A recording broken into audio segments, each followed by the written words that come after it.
দর্শক, আমি এই মুহূর্তে অবস্থান করছি একদম কুড়িগ্রাম জেলার ফুলবাড়ি উপজেলার নাওডাঙ্গা ইউনিয়নের চর গোরখমণ্ডল এলাকায়। এই চর গোরখমণ্ডল এলাকায় এই ধরলার নদীর পানি বৃদ্ধি পাওয়ার সঙ্গে সঙ্গে কিন্তু তীব্র ভাঙন দেখা দিয়েছে। আমি যদি একটু দেখাই, যে দেখেন এই যে ধরলা তীরবর্তী একটি বাড়ি, তারা কিন্তু এই যে বাড়ির ঘর অন্য জায়গায় সরে নিচ্ছে, সেই দৃশ্যপট কিন্তু আপনারা দেখতেই পাচ্ছেন। তবে আসলে আমি এই এলাকায় অনেকের সঙ্গে কথা বলেছি, ইতিমধ্যেই 4 থেকে 5টি পরিবার একদম নদী গর্ভে বিলীন হয়ে যাচ্ছে। এবং আজকেও দেখতেছেন যে এই যে বাড়ির মালিক, তিনি কিন্তু রিপন মিয়া, তিনি কিন্তু একটি ছোটো ডিঙি নৌকায় করে কিন্তু এই বাড়ির কিন্তু অন্য জায়গায় সরে নেওয়ার জন্য সেই তাদের যে বাড়ির যে মালামাল সেগুলো কিন্তু নৌকায় তুলে কিন্তু অন্য জায়গায় নিয়ে যাচ্ছে, এবং সেটি কিন্তু দেখতেই পাচ্ছেন।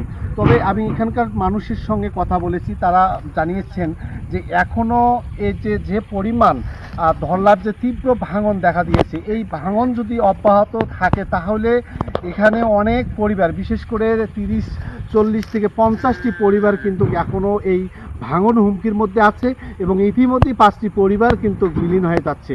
যেটি দেখতেছেন যে এখনও কিন্তু তারা অন্য জায়গায় এই বাড়ির যে মালামাল সেগুলো সরিয়ে নিয়ে যাচ্ছে, এবং এই স্থানীয়রা এই ভাঙন সম্বন্ধে বা এই ভুক্তভোগী পরিবাররা কি বলছে আমরা একটু তাদের কাছেই জানবো। আমার নাই জায়গা বাসা, এই যে 3-4 বছর হলো এই ভাঙতে আছে।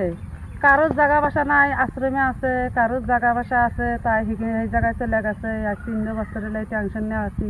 এখন যে দুটোই ঘর, তাও দেখে যখন নদীর ধরে পড়ে যায়, তারপরে মানুষে সহযোগিতা করছে, সেই ঘর দুটো নিয়ে যায় সেই জলের মধ্যে। যেমন একটা নদীর পানি, আমি যে জায়গায় যে ঘর তুলছি ওই জায়গা তো ওই নদীর পানি। আমি ওই বাচ্চা কাচ্চা নিয়ে ওই উঠে আছি এই যে সকাল থেকে। এখন এই জায়গাতে 2টা ঘর আছে, এখনও যদি এই বস্তা ফেলানোর ব্যবস্থা যদি করে, কি আপনারা যদি সহযোগিতা করেন, তাহলে আমি ওই ঘর 2টা নিয়ে এসে ফের ওই ভিটাতে আমি থাকতেও পাই। জায়গা বাসা থাকলে সারাদিন মঞ্জুল মাসে যদি দিন মজুরি কাজ করে নিয়ে আসে, তাও তো আমার বাসার থাকা উচিত। আমি যদি সেই বাসাতে যদি না থাকতে পারি, তাহলে আমি কোন জায়গায় যা দাঁড়াবো? আমার কোনো জায়গাতেই আমার দাঁড়ানোর মতন বুদ্ধি নেই।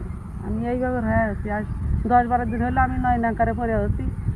এই জায়গাতেও থাকতে পারি না, আমি ওই জায়গাতেও থাকতে পারছি না। মনে করেন যে নদী ভাঙ্গন তুলছে, ইতিমধ্যে 4-5টা বাড়ি সারাইছে, এখনও আরও মনে করেন যে 50-60টা বাড়ি ঝুঁকির মধ্যে আছে। ফসলি জমি এখান নদীর গর্ভে বিলীন হয়ে যাচ্ছে।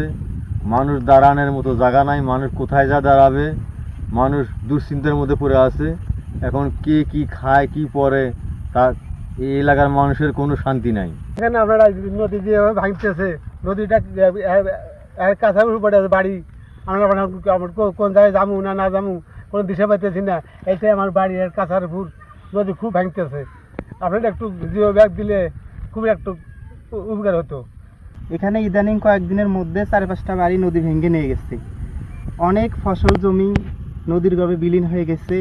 এখানে অনেক সবাই দরিদ্র, খুব দরিদ্র এলাকা এটা। সবার যদি মনে করেন যে জমিটা নদীর গর্ভে বিলীন হয়ে যায়, তারা খাবে কি, তারা পড়বে কি? তারা খুব অসহায়। এবং অনেক যে বাড়িঘর ভেঙে নিয়ে গেছে নদী, এটা যাবে, তারা যাবে কোথায়? তারা কোথায় যেতে পারছে না। এখন তাদের খাওয়ার মতো ব্যবস্থা নাই, থাকার মতো জায়গা নাই। সরকার যদি এদের একটু সহযোগিতা করে, তারা একটু মাথা উঁচু করে দাঁড়াতে পারবে, তারা একটু খেতে পারবে। এটাই আমার বলা। নাওডাঙ্গা ইউনিয়নের 2 নং ওয়ার্ড, সেটা ধরলা নদীর তীব্র ভাঙনে অনেক ঝুঁকির মধ্যে আছে। কয়েকজন চলে গেছে এখান থেকে। আজকে আমি নদীর পাড়ে গেছিলাম, ওয়ার্ড মেম্বার হিসেবে গেছিলাম, অনেক দূর জায়গায় ঘুরে দেখছি যে 3-4টে বাড়ি একবারে ঝুঁকির মধ্যে আছে, যে তারা এই মুহূর্তে তারা ওখান থেকে যদি না যায়, তাদের কোনো উপায় নাই। তারা যা কোথায় দাঁড়াবে সে কোনো সুযোগ সুবিধা নাই। এর মধ্যে কোনো পানি উন্নয়ন বোর্ড, তাদের কোনো খোঁজ খবর নাই, যেটা আমি নিজে দেখে আসলাম আর কি। যতটুক রাস্তা ছিল আগের চাইতে আরও অনেক দূর রাস্তা নদীর গর্ভে চলে গেছে।